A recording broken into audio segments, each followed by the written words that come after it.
بسم اللہ الرحمن الرحیم۔ السلام علیکم ورحمۃ اللہ وبرکاتہ۔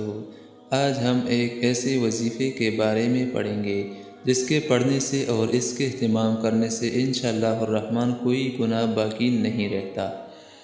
حضرت ابو حمامہ رضی اللہ تعالیٰ عنہ فرماتے ہیں کہ جناب رسول اللہ صلی اللہ علیہ وآلہ وسلم نے ارشاد فرمایا، جس شخص نے لا الہ الا اللہ وحدہ لا شریک لہ لہ الملک ولہ الحمد وہو علی کل شیء قدیر پڑھا تو اس کے اس عمل سے کوئی اور نیک عمل سبقت نہیں لے جا سکتا، یعنی کہ سب سے بہترین عمل، اور نہ ہی اس کے پڑھنے کے ساتھ کوئی گناہ باقی رہ سکتا ہے۔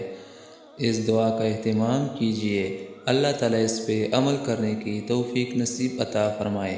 آمین ثم آمین۔